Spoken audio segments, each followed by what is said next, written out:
Hi, today I'm going to be wrapping up all of the books that I read in March, and I'll start off with Scatterlings, which I reviewed. This is by Resoketswe, Manenzhe, and it starts off with the passing of the Morality Act of 1927 in South Africa, and we are following a couple, Abraham, who is an English-Dutch white man in South Africa, and Alyssa, who was a black woman who was born to previously enslaved parents and then adopted by a white British couple, and she moves to the UK and later on takes voyage to Cape Town.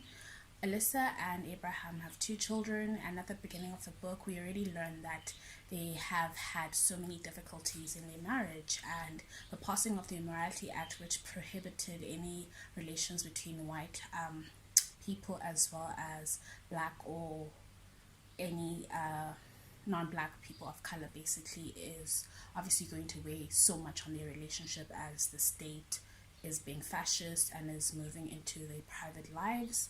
And a tragedy happens quite early on in the book, and we navigate this. I mentioned in my review that I particularly liked three characters in this book, and I did not like reading about Abraham and Alyssa at all. I thought that they were pretty naive as characters.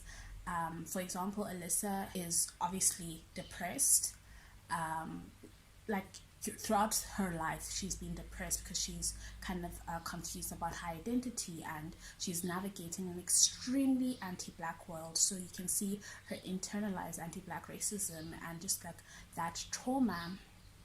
But there's this point when she meets Abraham, and her hope and her trusting him and just like envisioning a better life with him is, she acknowledges this, but that it's naive, but she still does it, and that was incredibly frustrating for me. I found Abraham, who was pretty oblivious to what's happening in the world, very frustrating. And yeah, I thought this is like a solid book as well, but it wasn't what I was expecting. And there's been kind of like conversations about critics saying that they are why didn't this book address this, and I don't want to fall into that trap, but yeah. And then the second book that I read was Between Two Worlds by Miriam, Tlali, which was the first book that was published by a black South African woman, and it follows Miriam, who is a qualified bookkeeper but working in a clerical role at this furniture shop called Metropolitan Radio in Joburg during the 50s, 60s, and thereon she's basically telling us about her day-to-day life as a black woman who's working with white colleagues who are extremely racist, as well as just relations between black people and what happens in the daily life. Basically, it's not really like a political book, it's just a novel, and I had to interrogate while I was reading it why I actually read, because I'm always asking myself that question.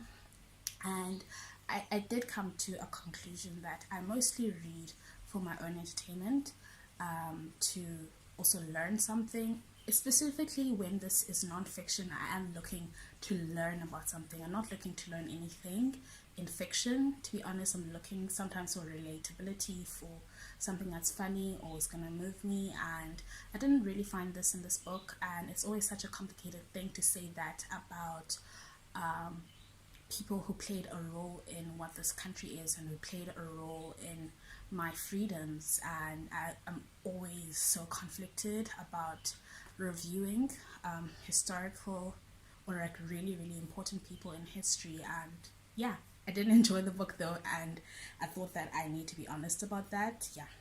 And then the third book which I read, which was just absolutely amazing, the best thing, one of the best books that I read this year was Memorial by Bryan Washington. I first heard about Bryan Washington when I was listening to the A24 podcast with him, as well as Ocean Vuong, and I think A24 is adapting both of their novels, and Memorial is following this interracial couple, Benson, who is a black American, a black Houston American, and Mike, who is Japanese American. In this point in the relationship where the relationship is clearly disintegrating, they're not sure if they actually like each other anymore or what they're doing with each other.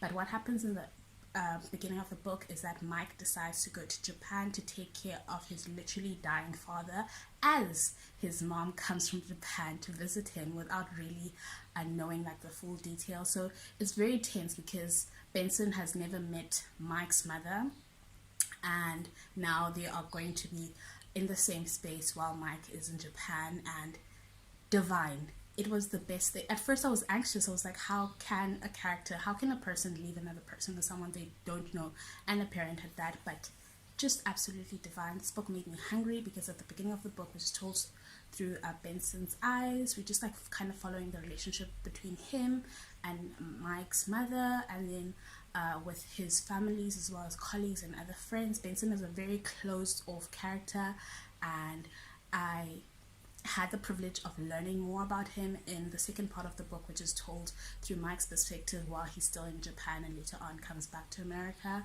And just how much Benson omitted and then Mike revealed was so well done. Just loved everything about this book, especially the structures as well, because the chapters are divided in like very short paragraphs, and I love that in books because I'm not really a fan of long chapters at all.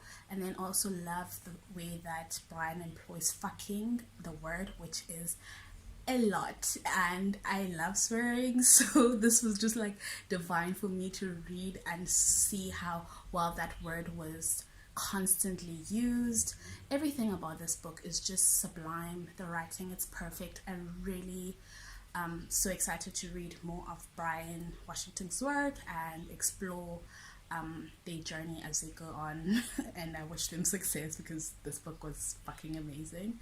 I am currently reading Lucille Clifton's collected poems, and I'm enjoying that so far. Really love the foreword as well, which was by Toni Morrison. She kind of like looks at how Black authors are magnified, and it's always about when we read and take care of like take something out of those books, we're always looking for racial assurance, which I'm guilty of, or looking for something like only race specific, like, oh, this Black woman existed, what can they teach me, rather than like the actual text, what they're exploring. And Toni Morrison kind of like went into how Lucille Clifton talks about the Lucifer, the devil or historical whatever biblical myth, compared to and God, and it was just like so brilliant. I'm also being busy reading Grown Ups by Marian. Look, this big baddie as well. This is such a thick book, and yeah, I think that Marian is Irish excellence. She's the queen of contemporary fiction, and I'm not going to be subjective about this book. I know that I will probably enjoy it. I've been enjoying what I've read so far, which is just like 45 pages, I think, and quite a large book, as well as Lucille Clifton's collected poems, because I think it's like 700 pages, which, yeah, so excited. Just, yeah, what have you been reading? Let me know, especially if you've read Memorial by Bryan Washington, because I do want to discuss that ending with someone. And I will see you when I see you. Bye.